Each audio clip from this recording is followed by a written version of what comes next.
Bien, vamos ahora sí con el invitado. Damos la cordial bienvenida al consultor político Hugo Godoy. Vamos a hablar con Hugo sobre los temas coyunturales del país. Hugo, buen día, bienvenido. Buenos días, espero se me escuche bien. Gracias por la oportunidad, como siempre, de conversar con ustedes, con Ecuador en directo. Para mí siempre es un gusto, un placer. El público de ustedes está lleno de amor. Y para mí, sinceramente, un mensaje de su público siempre me anima, me fortalece, aunque parecería que estamos en tiempos oscuros, ¿no? Muy difíciles, estimado, pues, Hugo. En el tema central teníamos pues analizar el primer año de gobierno del presidente Daniel Noboa, y en base a ese análisis quiero saber tu criterio sobre la carta pública que expuso la ex ministra Andrea Arrobo, que para mí es una carta bastante clara, desde mi punto de vista, de todo lo que está pasando dentro del gobierno, cómo se está manejando. Y por supuesto, pues, de la persecución que sufren las mujeres, siendo específica en el caso de ella por ser mujer, o todo aquel que no siga las directrices de su patrono. Bueno, en estos días de campaña electoral, preelectoral, para mí el trabajo es más fuerte. He estado hablando con compañías y con organizaciones tanto nacionales como internacionales, gremios, etcétera, etcétera, y estaba pensando si lo mencionaba o no lo mencionaba, pero bueno, ayer estuve en una reunión muy larga con un exministro.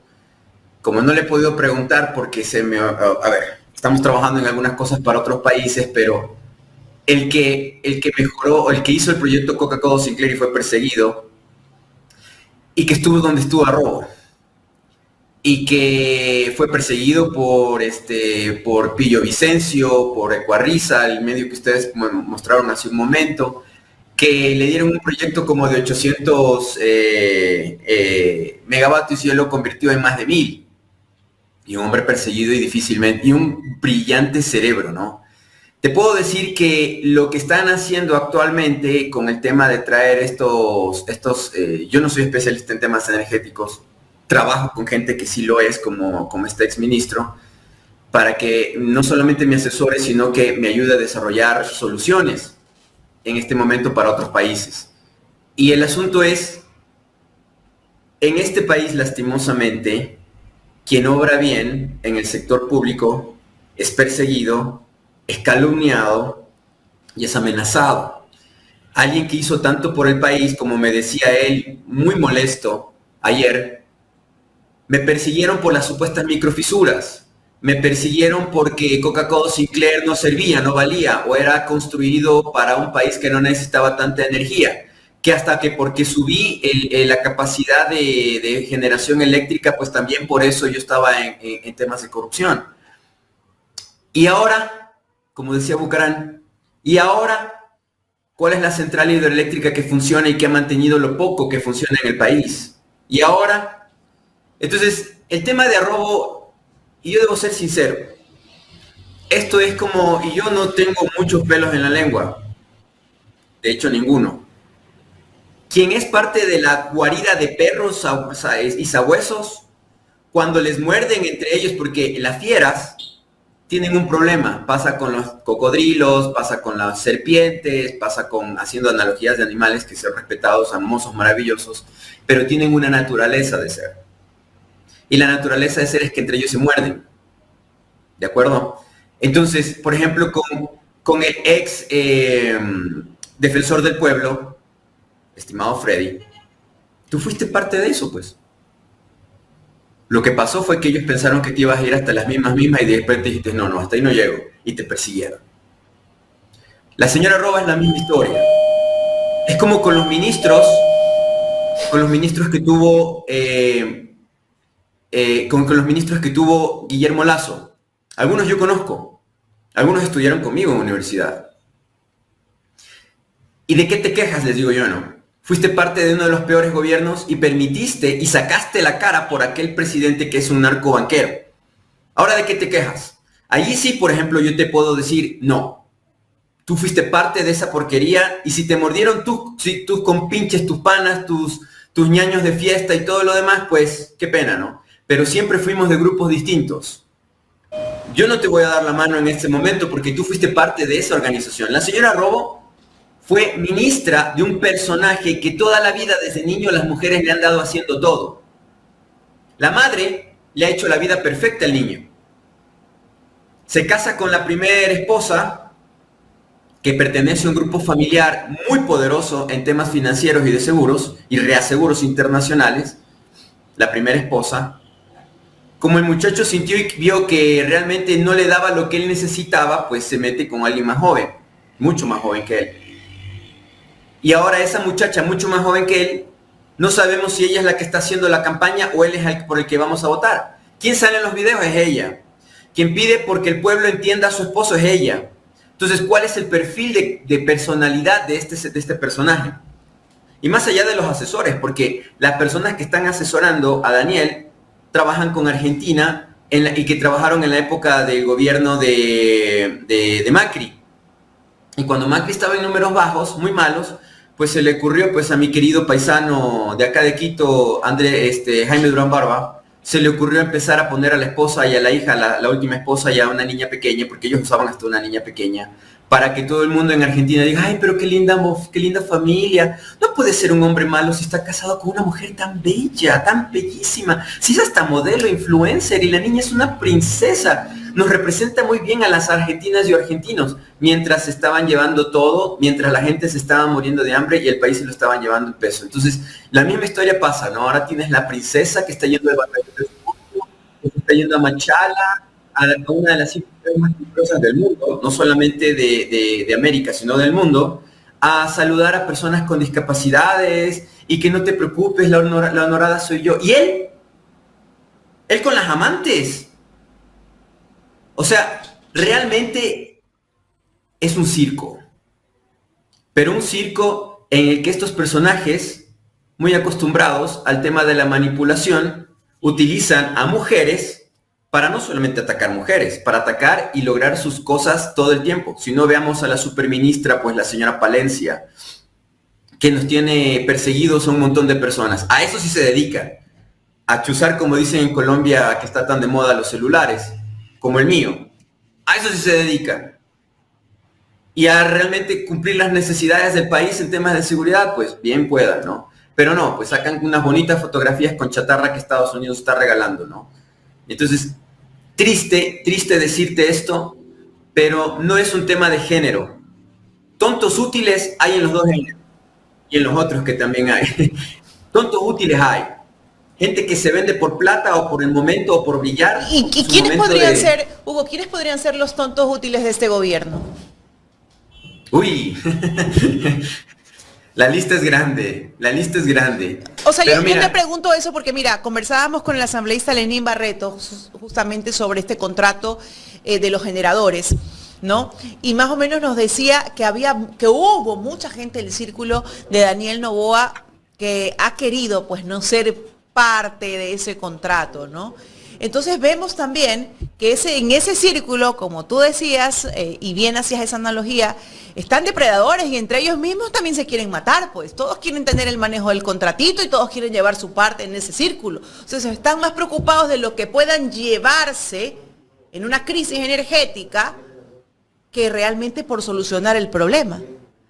Entonces ahí también hay otro problema, no solamente el mal manejo, la incapacidad del presidente, ¿no? Sino también a quienes está poniendo a tratar de solucionar el problema.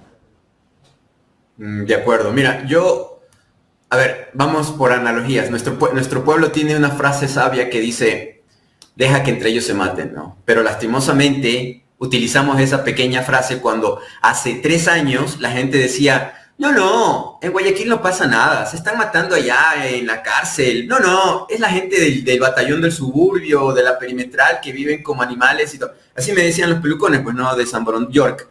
Y yo les decía, no, hermano, cuando el negocio ilegal de la extorsión salga de la penitenciaría, que va a salir, va a empezar a volverse también muy popular en la ciudad y en la situación del entorno. ¿Por qué? Porque eso ya estaba pasando en Perú.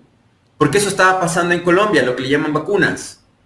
En Perú, en Lima, tienen Esto es una situación regional, pero como Estado no teníamos una política pública para controlar eso, como por ejemplo, cuando tú trabajas en temas de agricultura, el Ministerio de Agricultura, una de sus necesidades es poner cinturones epidemiológicos para evitar que vengan virus de otros países en el aeropuerto, en los puertos, para que tu producción, y por cierto voy a hablarles de esto de la producción agrícola, porque el año que viene, este mismo tiempo, se viene una cosa terrible. Ya les voy a hablar de lo que tal vez de ningún medio les están hablando, pero el año que viene vamos a tener el peor año de la historia del Ecuador.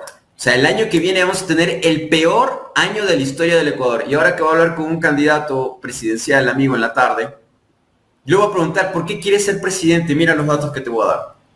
¿Por qué quieres ser presidente de la crisis perfecta? Cualquier presidente o presidenta que llegue al Ecuador va a fracasar en un 85%. Tiene todo para fracasar. ¿Por qué quieres ser presidente del Ecuador? ¿Por qué quieres que te ayude a ser presidente del Ecuador? Si esto es un fracaso seguro, más bien ándate y disfruta de tu familia, de tus hijos, de tu familia, porque esto se va a poner feo. Ya está feo. Pero volviendo al tema de los generadores, de los termogeneradores, de estos compactos, que ayer estaba hablando con un exministro, voy a ponerla fácil para el público. Solo es cuestión de aprender a sumar. La mayoría de medios dicen, ya salen los tantos expertos, y también voy a hablar sobre el tema de DAGIC. Después, ya vienen los tantos expertos, ya empiezan a salir por todo lado los que supuestamente saben de generación eléctrica y no saben nada. Pues yo lo que le digo al pueblo es, escuchen lo que dicen en los medios de comunicación sobre el tema de cuánto genera la barcaza que va a venir y cuánto por hora, kilovatio hora, y ustedes solo hagan la suma, súmenle por 24 horas. Eso es la primera.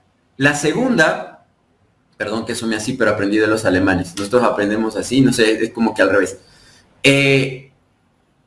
La segunda es el tema del tiempo de vida útil de esos generadores. Los que están trayendo, que algunos son repotenciados, refurbished les dicen en inglés, es decir, ya cumplieron una vida útil, les cambian algunas piezas y los vuelven a dar de trabajo, ¿no? Ahora, esos aparatos tienen una vida útil específica, cortísima, por cierto. Y si los pones a trabajar 24/7, se acelera el proceso de desgaste y degradación de esos equipos. Si hay un equipo en temas de industria que más se degradan y se desgastan y tienen una vida útil más corta, son los generadores. Ustedes que tienen un generador eléctrico en sus instalaciones en Ecuador en directo, ustedes saben que ese generadorcito tienen un manual que dicen apáguenlo en tanto tiempo, hay que hacerle mantenimiento y esto tiene una vida útil de tanto. El generador de aquí no ha durado pero ni 6 meses, creo.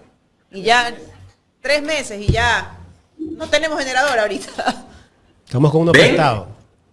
Ven, aquí estamos estoy trabajando yendo. Con uno prestado. Jaime, aquí estoy yendo. Y agradezco que estemos hombre y mujer, porque si no siempre dicen, no, pues aquí salen solo, después las feministas me escriben al X y todo lo demás. Gracias, Carla, por estar acá presente, ¿no? En estos temas. Pero el asunto es, engañan al pueblo, o se engañan ellos mismos, o no saben. Y este exministro me dice, es que Hugo, realmente ellos no saben, son ignorantes, ¿no? Es solamente cuestión de aprender a sumar nomás. A ver, tienes 3 crisis, me estaban preguntando del año. Pero bueno, el paréntesis de DAGIC. Yo solamente quisiera, Alberto DAGIC, que por hombría, por seriedad académica, porque eres académico de una de las universidades más caras de Guayaquil, y qué pena que la gente vaya a pagar, que sus hijos vayan a estudiar en la universidad donde tú eres el decano de economía y aprendan de un pillo, de un delincuente, de un ladrón, de un hipócrita. Los microfilms de gastos reservados durante el gobierno de Sixto Durán Ballén, de ese dinero que le pasaste a Ecuavisa, a los Alvarado Roca, para que hagan todo el enmarco, para que hagan toda la protección mediática del robo y del pillazgo que tú hiciste con los gastos reservados. ¿Cuánta plata le diste a los Alvarado Roca, al comercio? Y aquí tengo que también decir una cosa. Ayer Maluk decía a su invitado que en otras épocas hubo buena comunicación, buenos reporteros, buenos medios. ¿Cuándo en Ecuador hubo buena comunicación y buenos medios? Señor Maluk, en serio le voy a preguntar a usted, dígame un nombre de un comunicador, de alguien que ha trabajado en un medio o un medio de comunicación que realmente no haya manipulado. Dice, es que la comunicación se la puede utilizar para manipular, y tú puedes decir con comunicación, si estás haciendo un buen trabajo manipulando. Entonces una buena comunicación para manipular, es decir, la comunicación se la puede utilizar dependiendo de tu necesidad, si quieres informar, si quieres educar, si quieres manipular, si quieres adoctrinar, si quieres programar, todo eso se hace en comunicación. Cuando tú le pones a una computadora un programa que es información, le estás diciendo qué hacer a la computadora, al celular, lo que sea, todo funciona a través de información. Y esa información se comunica a través de canales. En el caso de los humanos es ojos, oídos y también los otros sentidos. Entonces, no ha existido en esta bananera, en este platanal, y los que quieran tener sensación de una mejor época en el país, nunca ha existido buena época en este país. Porque, señor Maluca, a lo mejor usted proviene de los libaneses que tiene plata, pero este país ha tenido 60-70% de gente que se la rebusca siempre. Este es un platanal. Hace más de 100 años mataron a Eloy Alfaro por medio del comercio porque decían que el hombre pues hacía diferentes cosas, por poco ya volaba en escoba. Y el pueblo lo creyó y se fueron a matarlo a Alfaro en el panóptico que es el García Moreno. La manipulación en este pueblo humilde y sencillo es tal que cuando la radio en Quito, sacó lo de Orson Welles, La Guerra de los Mundos, compraron los derechos y estaban haciendo la radionovela, porque en esa época no había televisión, y decían que los marcianos ya venían y atacaban y que invadieron el planeta. ¿Qué fueron a hacer? A quemar la radio. Así es. Ahí tú te puedes dar cuenta del poder de un micrófono en ese tiempo, del poder de una imprenta antes, y cuando el poder de una también. cámara. Y siempre ha habido eso, querido Jaime. Hugo, pero eso también ha ido cambiando.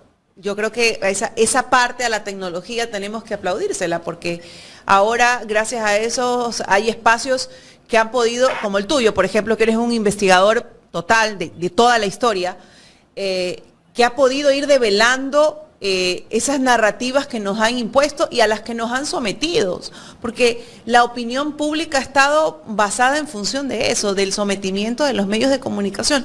Eso no lo podemos negar, y eso es mi caso. Yo estudiaba comunicación y uno de los mejores periodistas en el momento era el señor Carlos Vera, y nos llevaban para que el señor Carlos Vera nos diera conferencias. ¿Rocola? Y yo te puedo decir ahora, cuando tú ya empiezas a investigar, cuando empiezas a analizar, cuando tienes otras fuentes, te empiezas a dar cuenta solito, sin que nadie te diga nada, realmente cuál ha sido, por ejemplo, la postura del señor Carlos Vera. Pero ibas a la universidad y todos, y me incluyo yo porque tengo que ser honesta, le hacíamos la venia y decía, bueno, va a llegar, nos va a hablar del periodismo y cómo hacer periodismo. Pero luego, después tengo, no sé, 15 años, creo que de graduada, 16, no sé, o más, no sé, ya hasta me olvidé, pero bueno, los años, resulta que tú dices, o sea, no ha sido así. Entonces, yo creo que esa parte sí, a los medios de comunicación, yo creo que sí les ha chocado mucho de que ahora existan estos medios alternativos. Y ellos luchan contra ello. Y por eso nosotros vemos ahora que todos ellos han migrado también a lo digital. Para dar información, los verdaderos valientes. Yo soy macho. Y ese mismo estilo de hablar en cámaras también se lo ha copiado el que ahora cumple la misma función en el mismo canal. El otro señor que también utiliza vaselina para la cabeza, ¿no? Pero al punto que voy es, si realmente hubiera periodismo de investigación o reportería, también hay ponernos en esta época. No sé si es tu micrófono, pero algo está fallando, Hugo. Puede, no sé. Ahí está mejor. ¿Se me escucha? Ahí está. Ok, tal vez el monitor acá. Si realmente hubiera visto, hablemos de lo que, mejor, no nos metamos con ese pasado, que ya está muriendo. Vamos al presente. Actualmente, otra cosa que vamos a ver en este proceso electoral y que también se va a dar en el próximo gobierno es una especie de pseudo guerra civil que estamos viviendo ya en lo comunicacional. Porque hay una confrontación de opiniones o de realidades, si la quieres ver así, entre lo que significa todo este sistema orgánico de comunicación, que son ustedes, que soy yo y que son muchos, versus el oficialismo, como le llaman vulgarmente, ¿no? Lo que los medios de comunicación pagados tratan de manipular en la opinión pública y tienes una discrepancia entre grupos poblacionales, eso sí también dijo Maluca ayer, que se había peleado con un cercano o una persona cercana, en puntos de vista totalmente divergentes. Y no solamente ahí, tienes en grupos etarios, en población, por edades, que discrepan muchísimo. Los viejitos que sí ven la televisión tienen una opinión muy diversa, creen que viven en un mundo de fantasía, pero van al mercado y ven que la carne está más cara, que el arroz y el azúcar ya no se pueden comprar, pero ven en la televisión, en el noticiero, en el programa de variedades de la televisión abierta, que todo es maravilloso, paz y felicidad, y ves unos personajes que viven en San Borondón, York, hablando de lo maravilloso y alegre y divertido que es su vida, y después tienes más tardecito un programa de farándula de algunos personajes que viven una especie de fantasía, pero la realidad de la calle es otra. ¿Cuál es la realidad de la calle? Que tiene 5 de las ciudades más peligrosas del planeta en un país tan pequeño como 225.000 kilómetros cuadrados. Es el país más pequeño de América del Sur.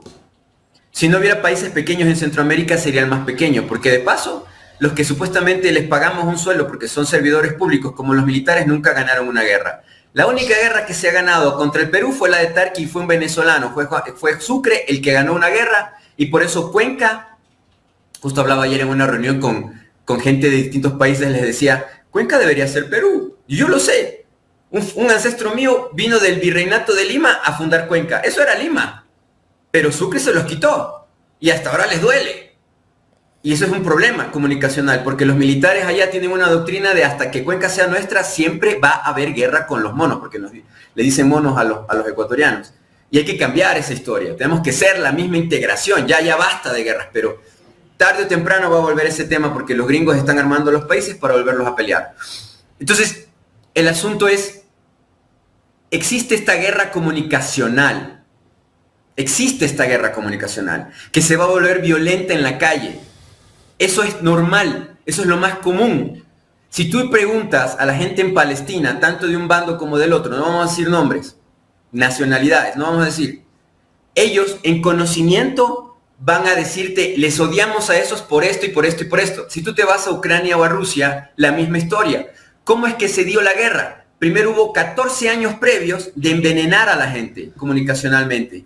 No, que los rusos son una porquería y hay que acabar con ellos. No, que los ucranianos, ¿me entiendes? ¿Y eso qué lo hicieron? Medios de comunicación, lo hizo la CIA a través de estrategias comunicacionales, etcétera, etcétera. Hasta llegar al punto a crear estas estructuras. Las estructuras sociales se crean solitas. Los nuevos neonazis de Ucrania se crearon ya después solitos. La comunicación fue la que hizo el odio. Ellos lo que hacen es unirse para que el odio se vuelva una realidad social a la que tú puedes agredir, puedes atacar, pero como ya son grupo, pues es más difícil sancionar o castigar aquello. Hugo, ¿qué es lo que pasa en la sociedad ecuatoriana? Dime. Quiero hacer un paréntesis ahí para que nos expliques algo, porque veo que has visto la entrevista del doctor Maluk, entonces quiero tu apreciación. Sí, parte. Bueno, ojalá que hayas visto, pero él manifestó algo, ¿no? Cuando le preguntábamos a quién se habían ido los votos de Jan Topic, ¿no? Si alguien los había atrapado o no. Entonces yo le decía, por ejemplo, ahora veo, por ejemplo, a Jimmy Jairala, por ejemplo, que lo veo un poco más expuesto en medios de comunicación y eso, y algunos otros, porque quizás piensan que ahí hay un electorado blando, ¿no? Y él decía, no a nadie, porque nadie confronta. La gente quiere pelea. Al pueblo le gusta la pelea. Y esa es la realidad. La confrontación, ¿no? Entonces, yo te pregunto comunicacionalmente, ¿eso es lo que quiere el pueblo? ¿Eso es lo que le genera a la sociedad esa ansiedad, ese gusto de la política? Te cuento. Esta es una discusión, la que acabas de plantear aquí en vivo, fuerte con mi equipo en privado. En privado. Fuertísima, porque yo tengo una visión muy distinta y gracias, Carlita, por esa precisión, porque yo también he planteado esa pregunta justamente en la mesa de trabajo. Y la verdad es que mi equipo muy sabiamente dice, pero a ver, veamos las campañas dos previas, la de Lasso y la de Noboa, ¿no? El país del encuentro y el Nuevo Ecuador. Esas no son campañas agresivas y brutales y fuertes. Yo les digo, sí, chicos, está bien, pero la hipocresía es tirar la piedra y esconder la mano. A ver, Lasso y Noboa decían, yo no vengo a pelear, yo no vengo a discutir, yo quiero ir a soluciones, como decía. ¿Pero qué mandaron a hacer? ¿Mandaron a matar a un candidato para ganar una candidatura, una presidencial? Sí, eso es más violencia que cualquier violencia en campaña electoral que yo haya visto. Y en esa misma noche ya tenían organizado a la familia del personaje para decir que fue Correa el que le mató. Anteriormente metieron a las guerrillas de Colombia en la campaña electoral y después medios de comunicación y esa fue la de Arauz. Y antes en la de Lenín Moreno dijeron que fueron las FARC. Y en el caso del ELN incluso trajeron a Barbosa, el fiscal de Colombia, y que yo estaba hablando con medios de comunicación sobre el tema de Revista Semana. ¿Cuánta platita les metieron para poder hacer con la fiscalía, no? Y la señora fiscal Salazar pues cogió a Barbosa y firmaron un documento, hicieron aquí se va a hacer toda la investigación, gracias por los pliegos, por las carpetas, así como yo tengo acá atrás, las carpetas de la información verídica. ¿Qué pasó con eso? No pasó nada, pero sí lograron el objetivo, que es quitarle votos, ponerle la duda al electorado. O sea, ellos salen en pantalla a decir, nosotros no vamos a confrontar, nosotros somos personas que la electricidad es un problema de transmisión, no es un problema de generación. Yo estoy con chaleco antibalas porque me quieren dar bala, pero yo no estoy peleando con nadie, yo no estoy ni con ninguna mafia. Pero por debajo sí están haciendo lo duro y feo. Entonces, mi respuesta, Carlita, es, son campañas hipócritas. Son campañas hipócritas. Hacen las dos. Tienen un cuarto de guerra en donde hacen campaña sucia, campaña roja, como tú quieras llamarla, chisme, comentario. Lo que yo aquí les mencioné con respecto, cuando Jaime me preguntaba sobre las encuestas de Daniel, la rumorología. Meten el chisme, meten el cuento para que el candidato rival tenga que estar, o la candidata rival tenga que estar contestando. Va Luis a un medio y le dicen, pero ¿qué opina usted sobre Venezuela? En Venezuela la gente se está muriendo de hambre. Y cae pues. Bueno, nosotros aquí estamos en Ecuador, no tenemos que meternos en el caso de Venezuela, pero Maduro es amigo de Rafael Correa, entonces, ¿cuál es el problema? Y siguen cayendo. Entonces, hay una estrategia agresiva. ¿Y qué recomiendas tú? ¿Que no vaya a esas entrevistas o qué?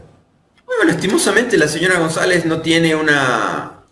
Los mismos que perdieron con Guille, los mismos que perdieron con Danielito, los mismos que vieron cómo se les complicó en el tema de Lenín Moreno, los mismos están con Luisa, que los conozco y todo eso, y por decir esto es que creo que a veces también se enojan. Tú no puedes lograr los mismos resultados con el mismo equipo, con los mismos procesos, lo dijo Einstein. Entonces, si se equivocaron radicalmente, porque fue un error terrible, porque ay, qué bonito, ahora puedes hacer dibujitos con la inteligencia artificial, vamos a hacer borreguitos médicos, vamos a hacer borreguitos profesores, y esa fue tu genial idea, y me mandas eso y yo te digo, oye, las campañas son aspiracionales, ñaño, esto no es aspiracional, para nada. El pueblo quiere fortaleza, quiere seguridad, quiere que no se lo coman. No puedes tratar, pero es que es el jiu-jitsu, esto es la ley. No, hermano, claro, ya el borrego le es una presa fácil de cazar. Ya le erraste hace rato. Claro. Como profesora de comunicación, no con tu experiencia, pero te comprendo perfectamente lo que tratas de decir. Pero hay un problema aquí, y yo lo comentaba con Jaime en la mañana antes de venir, y le decía, y me pasa en mi casa. Saludos a tus estudiantes, por cierto. Me pasa en mi casa, ¿no? Por ejemplo, con mi mamá, ¿no? Que es una mujer de 61 años, que maneja muy bien la tecnología, pero que también ve las señales abiertas, ¿no? Entonces, sí, no, pero se pone a ver y de repente tú abres y ves la data. El gobierno de Daniel Noboa trae 21 generadores para contrarrestar la crisis energética, ya no habrá más apagones. Y flores. Y luego ves 23 generadores. Y luego ves otra página. Pichincha, por ejemplo. Se denuncian contratos fraudulentos en la compra de los generadores. No alcanzará la capacidad para solucionar el problema. Entonces, de repente, tú ves a personas como ella, no se diga a los jóvenes, ¿no? Ya una mujer adulta de su edad que como que dice, bueno, a ver, ¿no? Se queda, oye, mijita, y bueno, ¿y cómo es que es esto? Entonces, yo digo, ¿cómo el ciudadano va a tener la capacidad o tiene la capacidad de discernir la información? Porque es como que tienes un diablito bueno y un diablito malo del otro lado. Tienes que bajar los tecnicismos, los tienes que convertir a un nivel en el que tú puedas entender las cosas. Vamos simple y fácil con la energía. Ayer que hablaba con un físico de los brutales, que fue ministro, ya te vuelvo y te repito lo de Gosling, y por amistad no voy a decir su nombre, por respeto a él. Hablábamos de la olla de agua caliente, porque ahorita como no tienes agua, no tienes electricidad, muchas casas peluconas y aniñadas no tienen agua caliente en generación eléctrica. Entonces, pongamos que tienes que calentar una olla de agua, ¿no es cierto?, para bañarte en tu casa, ¿no es cierto? Entonces, esa olla de agua o sea, tú generas ese calor a través de quemar, ¿no? Gas, en este caso. Entonces, tú consumes una energía para calentar una olla de agua. Supongamos que hace un tiempo tú calentabas una olla de agua para bañarte tú solo. Este es Ecuador, tú eres Ecuador. Entonces, tú calentabas esa olla de agua y te tienes que bañar rápido porque la energía, el calor se disipa. Entonces, calientas la olla y corres al baño y le pones y le mezclas con un poco de agua fría y te bañas. Si te demoras porque te llama tu mamá, sí, mamá, me voy a bañar, pero, ¿qué pasó? Cuéntame. Te vas a bañar, a los 15 minutos esa agua está fría. Entonces tienes un primer problema del tema de la generación eléctrica. ¿Cuál es? El que la energía se disipa y que la transmisión, en eso coincido con Novoa en cierta manera, pierdes algo de capacidad energética, aunque tenemos un buen sistema traído de los chinos hace unos años atrás. Pero bueno, supongamos que auméntale que en el Ecuador tú te casaste, entonces ya no tienes que poner una olla, sino tienes que poner dos, o una olla más grande. La disipación, el uso de energía es mayor y por cierto también se enfría más rápido esa olla porque es más grande. Entonces ya son dos. Pero haz de cuenta de que en un tiempo particular ya no tienes 3 hijos, son 5 personas. Entonces tienes que calentar más ollas para poder bañar a más personas. Entonces consumes más energía, haces más movimiento de llevar la olla al baño y así sucesivamente. Eso es lo que le pasa al Ecuador. Nosotros creemos que por la capacidad instalada de cierto periodo de tiempo, pues ya se acaba el remanente de necesidad, el déficit que se conoce, ¿no? Entonces, el Ecuador tiene un gran déficit de energía que no se ha suplido, no se ha invertido en cubrir esa necesidad y esa demanda a través de 7 años más o menos, 7, 8 años, ¿no es cierto? Más aún tienes el tema de que la capacidad de mayor generación está afectada por el tema de la sequía. Y aquí vamos con el tema de la sequía. En la costa del Ecuador, y ahorita tenemos el caso de Cerro Azul y otra sequía y otros incendios más por el tema del calor y la sequía. Mira, la producción más importante de alimentos del país está en la cuenca del río Daule, del río Guayas. Lugares que han sufrido una sequía enorme. De allí tú tienes la mayoría de la exportación de algo que es la banana, que de hecho hemos hablado de eso de la banana o de los bananos hace mucho tiempo atrás. Mi familia política tiene tierras y fincas en el sector de Baba, en los ríos. La última vez que yo fui, que me metí allá adentro, esa tierra que dicen que es tan fértil, que nos metieron desde la escuelita, de que ahí crece de todo, tú lanzas lo que sea y te crece, ¿o qué pasa allá? Las fincas cercanas, conversando, me decían que había que hacer huecos más, ya no hay ríos. Más profundo. En el tema alrededor de los sembríos de maíz y de banano y cacao y todo, ya no hay ríos. Esos riecitos que antes sabías cuando era niña y que te lanzabas y jugabas y todo, ya no hay. 1 y 2, y eso no es reciente, para poder sacar agua de pesada, el agua profunda, tienes que cavar más de 30 metros. Poner una buena bomba que succione eso y que te lance el agua. Y es justamente en ese sector es donde tenemos el azúcar. En ese mismo, y los Novoa también tienes la avena, tienes el maíz, tienes el banano, el plátano, que comemos plátano que da miedo también los ecuatorianos. Nuestros platos en buena proporción en la costa tienen verde o plátano, como quieres llamarlo, y maduro. El año que viene ya están quebrando las compañías, las empresas, las cooperativas que daban crédito a los agricultores, están empezando a quebrar. Ya en Ambato se dio una, la de la Cámara de Comercio, y van a seguir cayendo. Y como de lo pequeño viene lo grande, están quebrando las pequeñas cooperativas, y esto va a ir aumentando los bancos grandes que le prestan a estas otras cooperativas. Y así sucesivamente, la cadena, y nadie está hablando de esto. La CFN hace 3 años ya estaba quebrada. ¿Por qué? Porque los sembríos de palma africana, perdón que han limpiado. ¿Estamos? Sí, Ya sí, estamos sí. con el electricidad. Perfecto. Es que veo que la computadora me dice que la batería se acaba.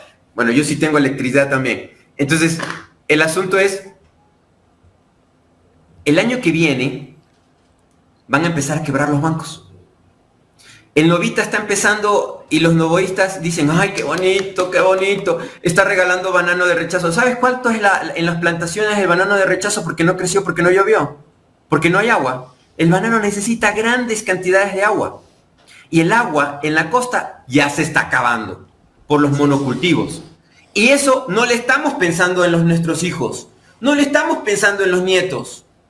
Es decir, la estupidez, como decía yo en una reunión ayer, ¿cuál es el problema del Ecuador?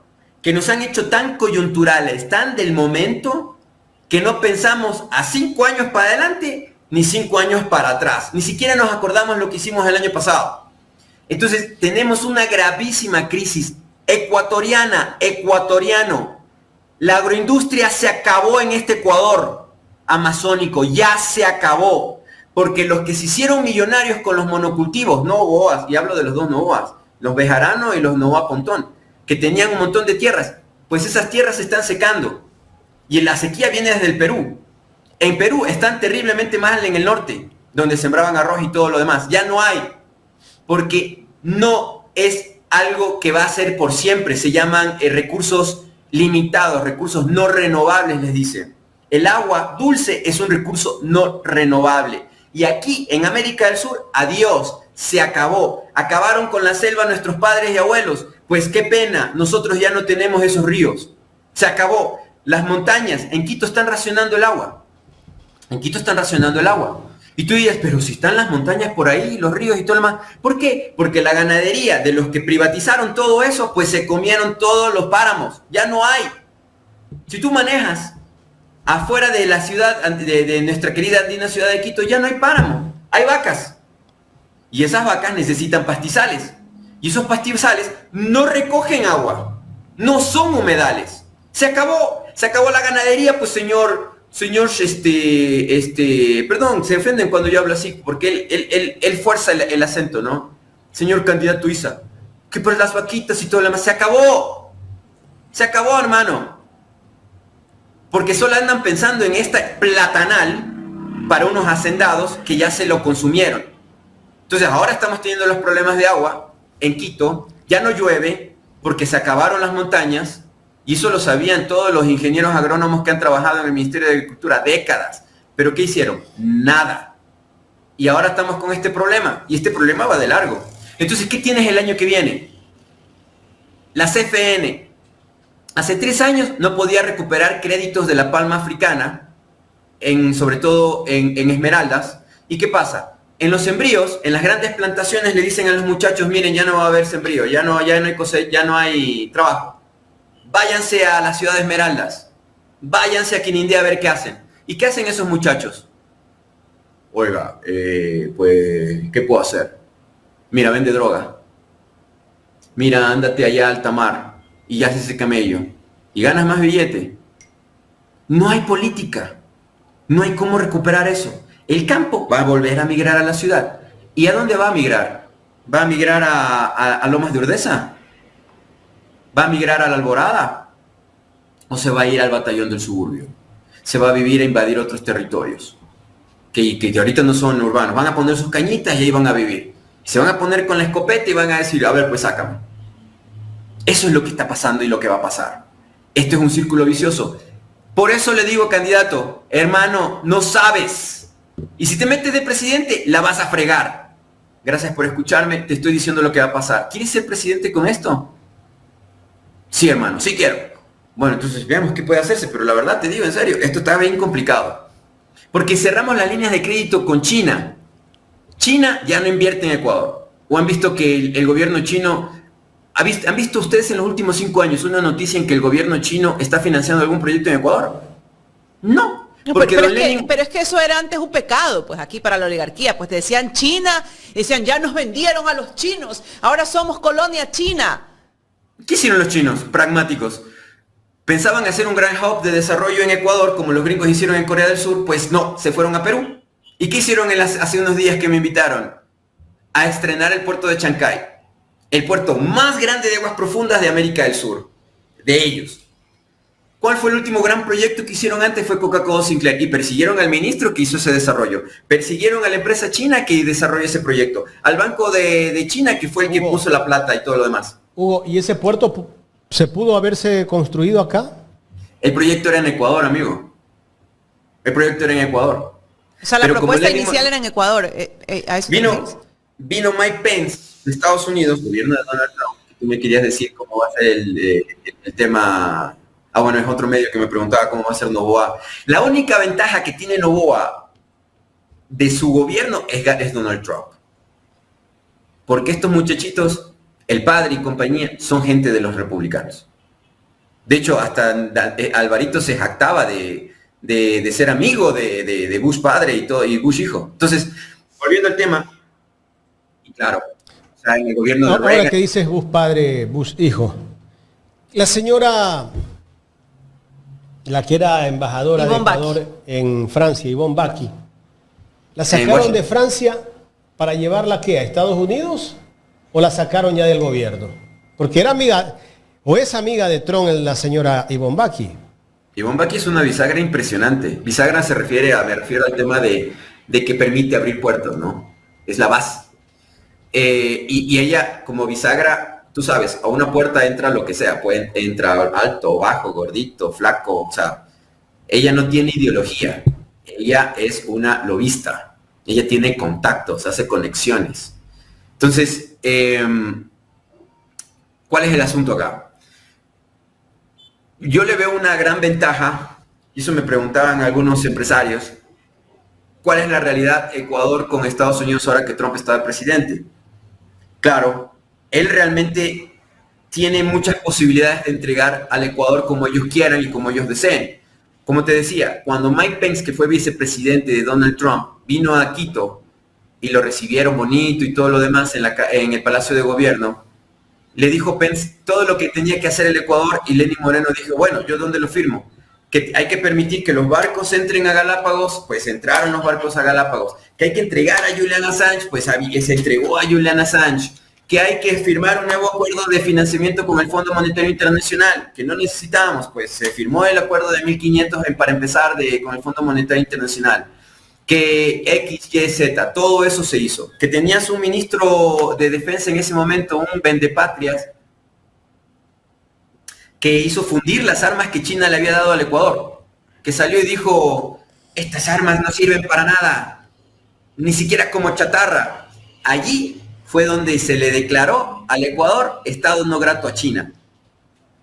Y China retiró a su embajador que había estudiado en Cuba, yo lo conocí, cercano, trabajamos con ellos. Y te digo, esto lo conozco de cerca. Por eso te lo digo, de cerca. Y Beijing tuvo que llevarse al embajador de Quito porque tenía persecución aquí. Y pusieron a otro embajador. Y el embajador que vino... De Waldo Jarrín estás hablando, ¿no? Jarrín, sí, ese ministro, hermano. Nuestras Islas Galápagos son un portaaviones natural.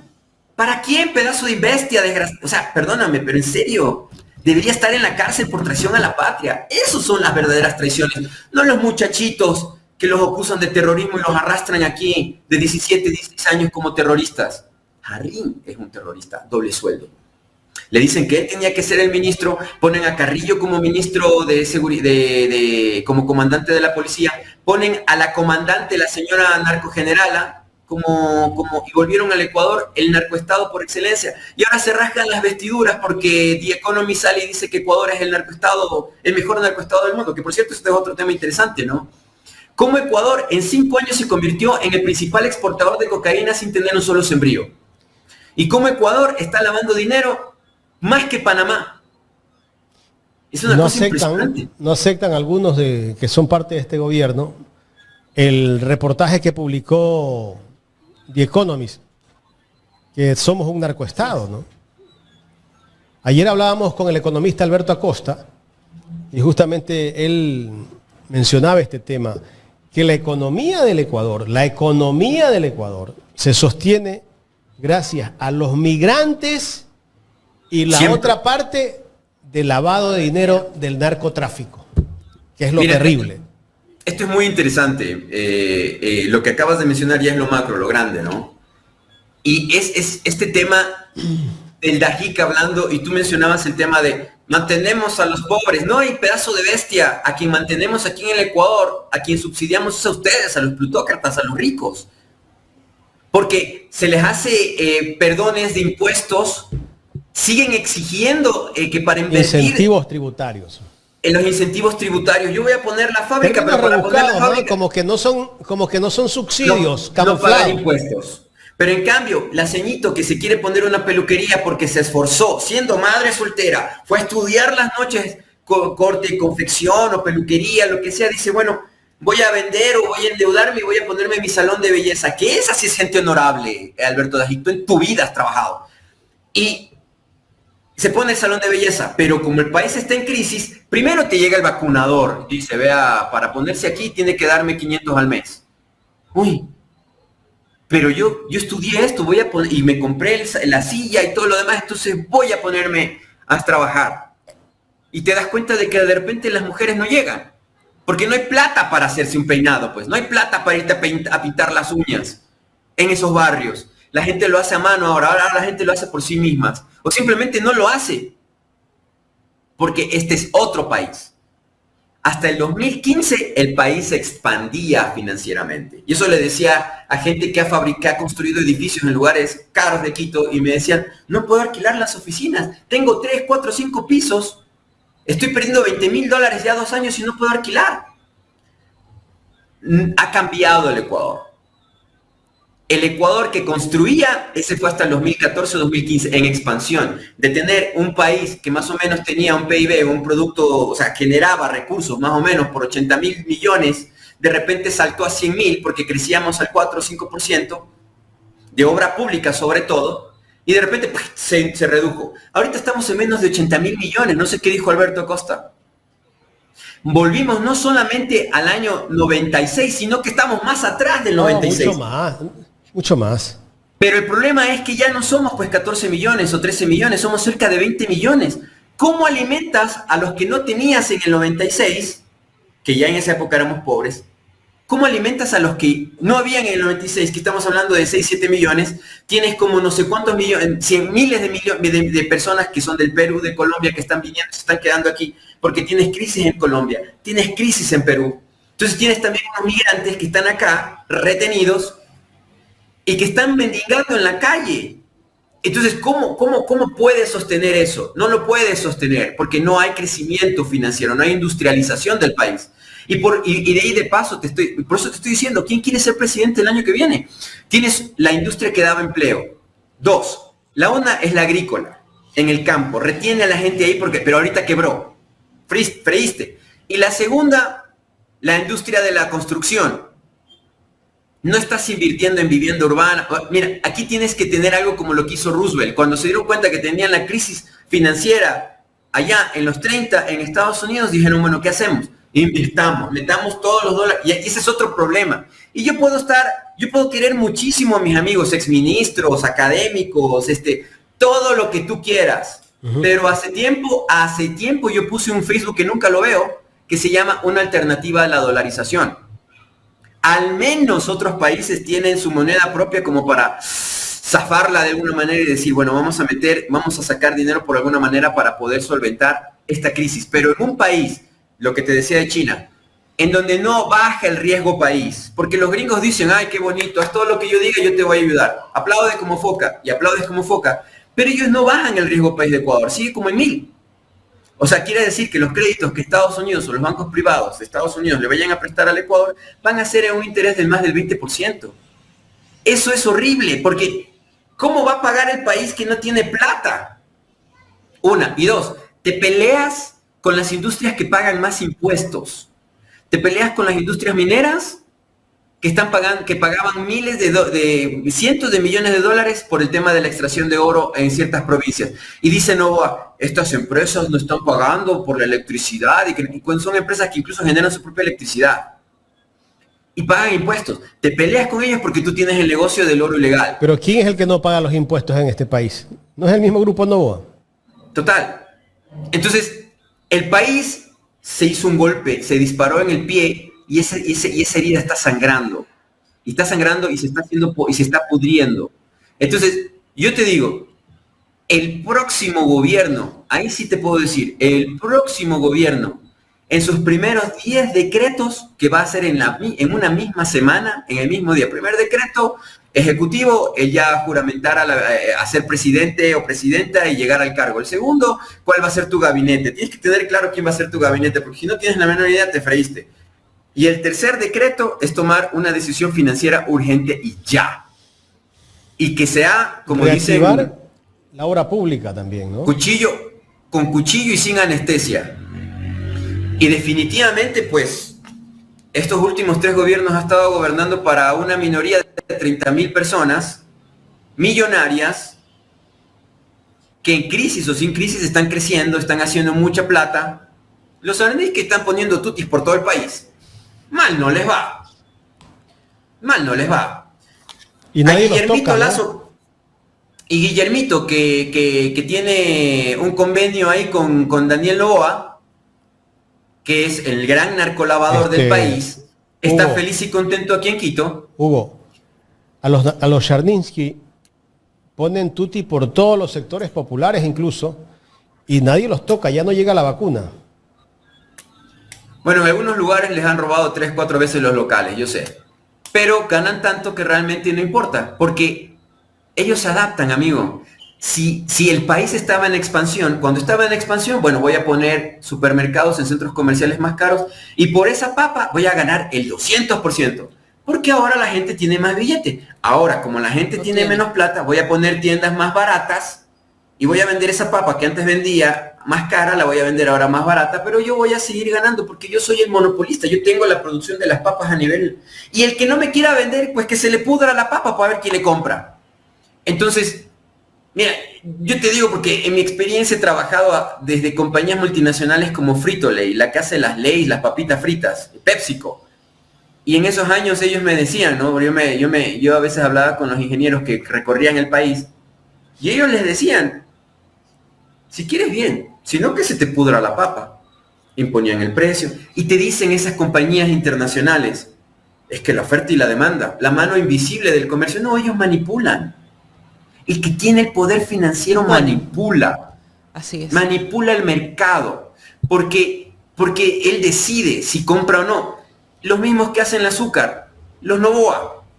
Si ellos quieren que el azúcar suba de precio, no pasa nada. Simplemente toda la producción la meto en galpones, allí que esperemos a que empiece a subir, yo mismo soy el que va a empezar a vender más cara el azúcar y después la suelto. Cada cierto tiempo voy a hacer eso, se llama escasez inducida. Entonces, eso es lo que vivimos. Más o menos en medio de eso tienes... Como la crisis energética. Mira, yo le veo al país en una situación muy parecida a la del 97. Muy parecida. 97, 98, 99. Es que tú siempre ves ya los resultados al año siguiente. O sea, tú dices, ¿cuándo fue la crisis? Por ejemplo, la crisis de Lehman Brothers, que estalló en el 2008, ya venía desde el 2006.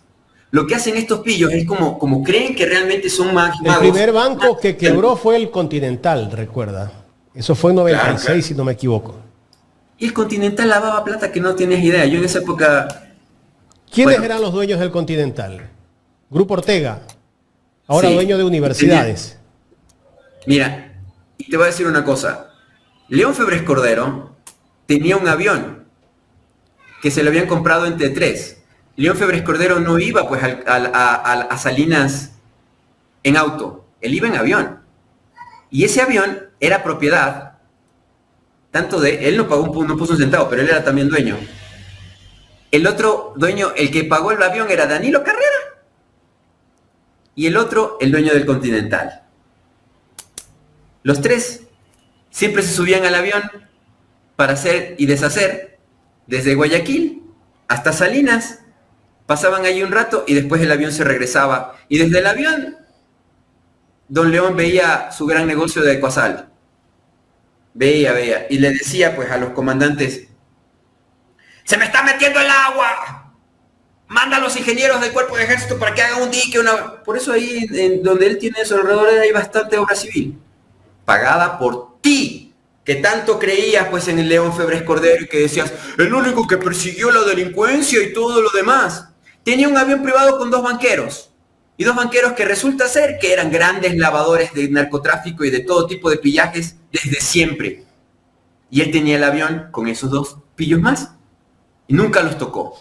Nunca los tocó. Y a Piazzo también pues le daba cositas. Una cosa, todos los empleados de las casas de León Febres Cordero, él no les pagaba el sueldo. ¿Quién les pagaba el sueldo a los empleados? Choferes, mesera, bueno, empleadas domésticas, las que le en la cama. ¿Quién? Industrial Molinero. Ellos le pagaban el sueldo a todos los empleados a León. Y en Navidad, cuando se repartían las canastas navideñas, ellos iban a ver el bono de Navidad y la canasta en la Industrial Molinera ahí en el puerto. Ustedes saben dónde queda. Pues, o sea, era como socio de Industrial Molinera Febres Cordero. Febres Cordero era la niña de los ojos, pues ya lo hemos dicho en muchas ocasiones aquí, de Luis Noboa Naranjo, y también pues de esos otros banqueros, ¿no es cierto? Entonces, todo esto es, lo que estamos viviendo actualmente es un zafarrancho, como dicen los militares, de un libertinaje que ha ocurrido en estos últimos años, creo que lo analizamos la última vez que estuve acá, en donde pues ya no son tantos banqueros, ahora son menos, pero pues le entraron con furia, ¿no? Y nuevamente con mi dicho, como yo le digo a mi equipo, con cuchillo y sin anestesia. Hicieron y deshicieron en el país de una manera terrible y vuelve a repetirse el mismo fenómeno que vivimos a finales de los 90 en el Ecuador, porque volvieron a hacer las mismas prácticas. Se llevaron el dinero del país, manipularon el sistema judicial a su conveniencia, crearon nuevas mandas y mafia, porque ojo, acuérdate que en los 90 Ecuador era bien peligroso y la gente se estaba yendo del campo porque también había violencia. Existía el robo de ganado, existía el cuatrerismo, ¿cómo es que le dicen? El campo, pero la violencia era real. Yo me acuerdo que en esas épocas viajaba del país y te digo, la gente tenía miedo de llegar al Ecuador. Me acuerdo, vine en el 2002 de otro país, de Europa, y la gente decía, si vas a Ecuador, pues que te recojan en el aeropuerto porque te van a robar las maletas, no te subirás en taxis. Eso era el Ecuador, el de Noboa, el de Mahuat, que Mahuat fue puesto como presidente por León, porque eso fue un fraude electoral.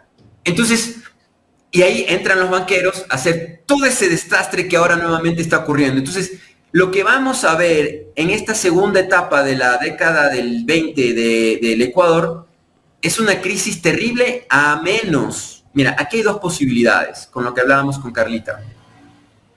Aquí hay 2 posibilidades. Si esa población que está enojada, pobre, que está subsistiendo, que como dicen en Colombia, se la rebusca, porque aquí los medios de comunicación no dicen la palabra real. El ecuatoriano promedio se la rebusca. ¿Y qué significa rebuscar? Y es gráfica la palabra. O sea que en la basura estás buscando qué puedes sacar. Que del centavito pues estás buscando para ver si cómo paras la olla. Que estás rebuscándotela. A ver quién de tus amigos te presta $1 para poder darle de comer a tu familia. Es terrible. Eso está haciendo el ecuatoriano promedio, rebuscar. Entonces, si ese pueblo se la rebusca, pueden pasar 2 cosas. O toma las armas para el paramilitarismo, que me lo estaba mandando alguien de otro gobierno sobre el paramilitarismo de Ecuador, me decía, oye, ¿qué posibilidades hay de esto? Mira cómo se la rebuscaban en la época de León Febres Cordero. Cuando pasa lo de Taura, el Taurazo, León firma pues un documento de amnistía para los militares, entre ellos Vargas. ¿Que ¿Por qué se da el tema de Vargas Pasos? Porque Vargas Pasos era corrupto en la FAE. Utilizaba los aviones de carga del ejército para traer cosas importadas de Panamá para después vender. Entonces León dijo, no, pues le frenó y después le hicieron el Taura. Aquí no hay patriotas, hermano. Aquí no hay patriotas. Y el tema es que León, cuando lo liberan, lo sueltan, León le dice pues a inteligencia, a los de cerca, porque León sí era pilas, en eso sí era pilas. Con sus enemigos no les dejaba momento para respirar. Los cogió toditos los de Taura y les dio la baja. Algunos fueron hasta la cárcel. ¿Qué pasó con esos militares entrenados y todo lo demás? Formaron grupos delincuenciales. militares entrenados, empezaron a robar y a pedir vacunas en el sur de Guayaquil. Acuérdate, ¿cuándo fue lo del Taurazo? ¿86, 87? 86. 86, 87, viste que empezaron a crearse grupos criminales en el Ecuador. Grupos criminales que asaltaban carreteras y todo lo demás. Esos eran exmilitares que con la experiencia, ¿y sabes cuáles eran las armas que utilizaban? Las sacaban de los cuarteles, porque como tenían los contactos adentro, le decían, ve hermano, pásame del rastrillo una UCI, una esto que el otro, y les pasaban las armas, y se perdía del rastrillo, y utilizaban esas armas del ejército para hacer delincuencia. Eso pasó. Entonces tú tienes un problema gravísimo en el Ecuador actualmente. Porque si viene un presidente o presidenta que dice voy a militarizar los puertos, voy a militarizar, uy hermano, ten cuidado. Porque esos militares se pueden torcer muy fácilmente. Corruptibilidad. ¿Y tú crees, aquí lo que Hugo, tú crees que los militares están alineados con el gobierno? ¿O todo gobierno o todo militar debe estar haciéndose como que se alinea a un presidente? Te doy un dato duro. En el 23, agosto fue el año más violento de crímenes del Ecuador en su historia. Pero en el 24, el mismo agosto, es el año más violento que el del 23. ¿Y cuántos estados de decreto? ¿Quién votó este año? ¿En qué parte del mundo? El ovejuno, el Fuente Ovejuno, el pueblo masivamente votó sí porque los militares estén en la calle en febrero. ¿Qué país del planeta le dio autoridad y libertad total a los militares? Y se vive en estado de excepción con los militares supuestamente en la calle. Y no pasa ellos nada más. ¿están contentos con todo o qué? Hermano, ya te lo he dicho 1000 veces, el mismo ejército es narcotráfico en el Ecuador. Aquí dicen que los militares son una gran cosa, pero ¿en qué? Lo que estás diciendo es durísimo, ¿eh? ¿En qué? Si los mismos generales son puestos por la Embajada de Estados Unidos y cobran doble sueldo, los comandantes son escogidos por ellos y le dicen a Noboa quién es el que debe ser comandante del ejército, de la Fuerza Aérea y de todo lo demás. ¿Y quiénes están permitiendo las rutas? Porque a mí me preguntaban en Colombia. Claro, ¿por dónde viene la droga? Por la frontera, ¿verdad? Exacto. ¿Quiénes controlan la frontera? Los militares y los policías. Y no tanto, y ni siquiera eso. ¿Por dónde sale la droga? En España me preguntaban, cuando cayó estos 18 toneladas de cocaína hay 3 puertos importantes de entrada en Europa de América, ¿no? El uno es España, el otro es Amberes en Bélgica y el otro es en Alemania, en Ansburgo. En los 3 puertos más grandes e importantes de la Unión Europea han cogido droga de Ecuador. Y en el del sur de España, en donde cayeron estas toneladas de cocaína, y no es la primera, son varias que ya viene dándose, me preguntaban en España, pero el barco no es que viene solamente de Ecuador directo a Europa, porque tiene que pasar por el canal de Panamá. ¿Y quién controla el canal de Panamá? Los gringos.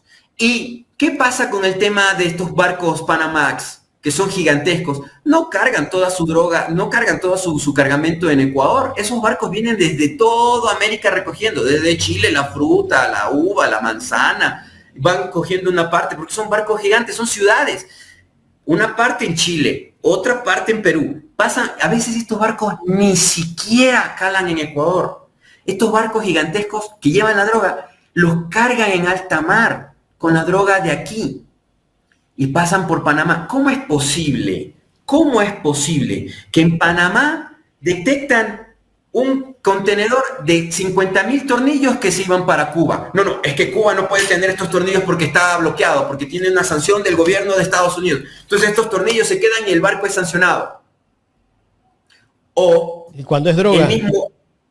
O cuando pasa un barco y dentro del maíz, abajo del maíz, del trigo y todo lo demás, resulta ser que hay tecnología militar para Rusia o para Corea del Norte. No, esto no puede pasar. Pero la droga pasa. Hugo, ¿y sancionan a los barcos que llevan droga? ¿Los sancionan? No. E investiga quiénes son esas empresas. Nunca dicen de qué empresa es tampoco, ¿no? Ahí está. Pero cuando esos barcos, en cambio, que tienen bandera, pero son de aquí, porque esto es, mira, el tema naviero es una cosa... como decían los curitas, yo no soy católico, pero a mí siempre me llamó la atención que en la religión católica hay este tema del limbo, ¿no? Esta creencia de que existe un espacio espiritual en donde se van ciertas personas que han muerto que no se bautizaron o algo así, le llaman el limbo, ¿no? Que es algo como gigantesco o algo así. El tema marítimo en el planeta es como un limbo. ¿Y sabes quiénes realmente detectan y tienen inteligencia para decir qué barco es de qué país? Las milicias que ahora están peleando esa guerra en Asia Occidental. Porque ellos exactamente saben quiénes son los dueños del barco y le mandan un misil. ¡Pum! En el Mar Rojo y lo tumban, lo hunden. Porque sí se puede averiguar. Pero a cambio, en la droga dicen es que es difícil porque, a ver, el barco tiene bandera panameña, pero la empresa está en Suiza, y los socios son una compañía en un paraíso fiscal. Entonces no sabemos realmente, no hay culpables. Si te das cuenta, esto es una cosa que ya lo vienen manejando siglos. En esa ley antipillos que quería poner el gobierno, eso debió poner que se publiquen los nombres de las empresas o los barcos, a qué empresas pertenecen cuando los cogen con droga, ¿no? Eso hubiese sido bueno. Entre bomberos no se pisan las mangueras. Y que se publiquen también los nombres de las fincas donde se incautan las toneladas de droga, porque hasta el momento, por lo menos el de Vinces, no se sabe. Y por cierto, toda esa droga viene en banana. También ha venido en piña y en otro tipo de productos. Entonces, a los gringos pues les encanta un país exportador de fruta, porque tiene del lado sur, porque mira, aquí hay un tema interesante de cómo el Comando Sur, el que tiene su sede, su base en Florida, el Comando Sur, el que controla, ellos lo ven así, controlan desde el Caribe hasta la Patagonia, ¿no? Ellos ven la región, le dicen hasta hemisphere. No, ni siquiera lo creen, no lo ven como un continente. Tú, Jaime, no eres americano, ni yo soy americano. Nosotros somos de un hemisferio. Es una cosa que ellos inventaron. Doctrina Monroe. Y ellos controlan y ven todo como un todo. Entonces, ellos dicen, a ver, si tenemos una plantación de cocaína en Perú y en Colombia, necesitamos el puerto para sacar la droga a través del otro lugar que es Ecuador. Para ellos no es Perú, no es Colombia, es una sola estructura, es una sola corriente. Y si el economista Costa dijo que la droga mantiene en buena parte el Ecuador, ¿qué pasa con Perú? ¿Qué pasa con Colombia? ¿Y qué pasa con Estados Unidos? En donde las grandes firmas de banca lavan dinero. Hasta en Alemania. El Deutsche Bank, el Banco del Pueblo, dicho en castellano, en palabras alemanas, es más, se comprobó que ese banco lava plata, dinero, de narcotráfico. ¿Y cuáles son los territorios en donde se produce y se exporta la droga? En donde los gringos tienen bases. América del Sur, Asia, otrora en algún tiempo Afganistán, en la India, etcétera, etcétera. En esos territorios. Y donde tienen cierta injerencia, como por ejemplo México, que ahorita están en esta discusión y en esta pelea por el tema del narcotráfico en México. Entonces, ¿y qué pasa? Con el narcotráfico también tienes armas. Mira todos estos videos de estos muchachos, porque son muchachos menores, son jovencitos, que andan con ametralladoras, con escopetas y todo fabricación estadounidense. ¿Quiénes compran las armas? ¿Y quiénes las venden también? Porque en el Ecuador... ¿Y cómo llegan, no? Mira, cerca de mi casa un día estaba paseando a mis perros y de repente en la noche veo pues vehículo blindado gigantesco de guerra a 2 cuadras de mi casa, en zonas residencial. Yo dije, aquí alguien empezado está. Fabricación, Israel. Y los han comprado, ¿no? Que por cierto, sí, son brutales para la población civil. Pero cuando se van a la guerra, pues resulta ser que con los chinos y los rusos no tienen capacidad, porque los revientan y los vuelan. Pero a nosotros sí nos los venden para ir y atropellar a muchachitos cuando salen a manifestarse. Porque esos vehículos blindados, para eso funcionan los estados de excepción. Para sacar esos blindados y para amedrentar y amenazar. Porque a mí se me amenazan, pues. Si yo de pie, que no soy tan chiquito, el chasis del auto me llega acá, del camión blindado. O sea, yo digo, ¿cómo harán estos chiquillos para salir y enfrentarse a esos bichos con piedras, con molotovs y todo? Realmente mis respetos, porque yo... En serio me desarmo a ver ese bicho gigantesco ahí corriendo en contra mía. O sea, en verdad, yo admiro a estos niños. En verdad los admiro porque son valientes. ¿Pero por qué lo hacen? Hugo, Porque no tienen futuro. ya en la recta ¿Para qué? final, en la recta final de esta entrevista, ¿tú crees que este gobierno combate el narcotráfico? Este es un narcogobierno. Y el mismo gobierno, narcogobierno de Guillermo Lasso, etcétera, etcétera. Habían 3 o 4 candidaturas que son aliadas a ellos. Y te voy a hacer una situación que yo sé que me afecta a mí como clientes. Pero mira, dentro de la papeleta electoral, hay varias cartas de este mismo grupo de poder. Cronfle es de ellos. Cucalón es de ellos. Noboa, su candidatura es de ellos. Aquí estoy yendo. ¿Tú piensas que estos grupos mafiosos tienen un solo candidato? No, O sea, amigo. siquiera tienen 5, ¿no? Siquiera tienen tanta plata que pueden sentarse y hablemos del tema de la campaña electoral. Topic también era de Ahorita ellos. Topic es de ellos. Entonces, el asunto es, mira, ahí ya estás mencionando como 5. Y esos 5 tienen posibilidades de ganar. Y tienes de los de abajo, del rezago, tienes a la candidata de Lucio Gutiérrez, es de ellos. Tienes a un chico que está en Londres, creo que es candidato de otro partido, también es de Tillería. ellos. Tillería. Mira, tienen un montón de candidatos. Iván ¿Cuáles Cueva. son autónomos? Iván Cueva. Tienes a un grupito de candidatos que son autónomos o que van por su cuenta peleándose con todo, con lo que se encuentran y se chocan, y a veces por la falta de experiencia en este tipo de temas se queman vivos encima mismo, se queman ellos mismos. El caso del abogado del Partido Socialista.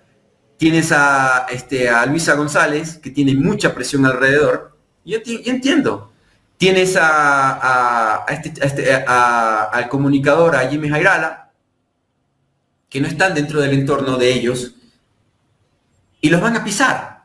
Los van a tratar de aplastar. Porque no son de esas candidaturas. ¿Qué hay que hacer finalmente, Hugo, Mira, para fue una cambiar buena este país? estrategia. Fue una buena estrategia la de buscar diálogo entre la izquierda. Yo sabía que eso no iba a dar resultados porque pues hay también Pero hay intereses una detrás de conversación, ¿no? Ya hay un acercamiento. de que se apoyen en la segunda vuelta si es que uno de ellos llegara, ¿no? Yo no le veo otra salida más que una cogobernación. Escúchame, Luisa González. Escúchame, Isa, porque yo no me quiero ir del Ecuador y los conozco a todos ellos. Hagan un pacto de gobernabilidad entre todos ustedes. Aunque ustedes hagan tonterías y haya reparto para algunos quispes y lo demás, es la única solución. Ninguno de ustedes va a durar un año en el poder si no se unen. Le van a pegar un tiro a Luisa González en el primer decreto de que quiera sacar a los militares del robo de combustible de Petroecuador. O los mismos sindicatos corruptos de allá adentro le van a sacar. Señora González, usted no va... Al decreto que le dañe el negocio a una mafia de décadas le van a tumbar el helicóptero. Y va a quedar Borja maniatado, controlado. Mira lo que le hicimos a la presidenta. Lo mismo te hacemos a ti. Presidente, pero bajo estos términos. No tocas esto, no tocas esto, no tocas esto, no tocas esto. Y ya. Si no hay una organización social de base, de calle y de pueblo, junto y unido, para que gobierne esta próxima elección, hermano, van a correr ríos de sangre por las mafias que van a seguir exprimiendo a este pueblo por las décadas que vengan. Porque ya está estructurado la corrupción dentro de la estructura, de lo que se llama Estado.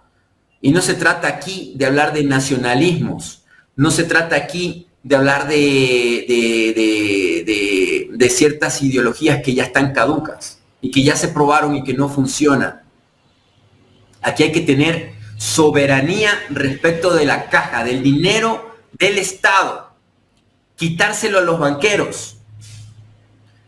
Para irme, en esta semana en Sorprendente Films hemos logrado encontrar al escritor argentino, investigador, yo creo que lo anoté aquí en polla, porque Juan Salinas, en investigación mi equipo lo encuentró. Él escribió un libro que se llama Ladrones, Pillos y Banqueros, una cosa por el estilo, publicado. Es el único investigador, no ecuatoriano, que publicó los 2 robos del Banco de Pichincha, de los Acosta y de los Egas, sobre el Ecuador. Ya nos contestó el hombre fue perseguido, su libro fue sacado de estanterías a nivel internacional. En estos próximos días, supongo que la semana que viene, ni siquiera le he podido contestar. El libro se llama Narcos, Banqueros y Criminales. ¿Y cuál es el ejemplo perfecto? Ecuador. Se basó en Ecuador. Es decir, que los banqueros en Ecuador son narcos y criminales. El primer capítulo era Banco de Guayaquil. Se robaron la reserva, la reserva monetaria del Ecuador en el gobierno de León Febres Cordero, los Acosta. Se las regaló León Febres Cordero. Las mandó a un paraíso fiscal, desapareció. Porque después hay crisis. Y en el gobierno de Lucio Gutiérrez, nuevamente como que se llevaron las reservas del Banco Central. Amigo, mientras gobierne la banca en el Ecuador de estos banqueros, que bien dice este señor Juan Salinas, criminales, el país no tiene futuro, no tiene solución, no tiene salida. Tienen que ser estratégicos. Si no te puedes meter con las bandas que tienen armas, al menos métete con los banqueros. Ahí vas a hacer algo bastante importante. Decide con quién te vas a meter primero. Y después vas a ver el resto. Tienes un pésimo año con el tema de Trump. Así que mi admiración y consideración para quien sea presidenta o presidente del Ecuador. Es un año muy duro. Necesitas a las mejores personas. Si te metes con pillos, no duras un año. Eso es lo que podría decirte. Hugo, quiero agradecerte por este diálogo bastante potente, todo lo que has dicho el día de hoy, como siempre. Pues bueno. Es que es difícil. Yo que estoy donde las papas queman, te digo, a mí me da una enorme pena cómo está el país. El país está en la peor crisis de su historia. No existe una crisis peor que esta, te lo digo en serio. No existe. No, en el pasado no ha habido algo tan terrible como lo que está viviendo el Ecuador. Las peores 5 ciudades del planeta están en Ecuador. El índice de mortalidad de mujeres en el país es el más grande del planeta. ¿Qué quiere decir? Que según las estadísticas del Banco Mundial y de otras organizaciones, de cada 50 mujeres que hoy día están vivas, 3 o 4 no llegan a enero. Así de grave es la cosa. Gracias, Hugo. Cuídate. Gracias por el tiempo. Un abrazo, Hugo Godoy, conversando con nosotros en esta mañana aquí en Ecuador en directo. Gracias a toda la audiencia.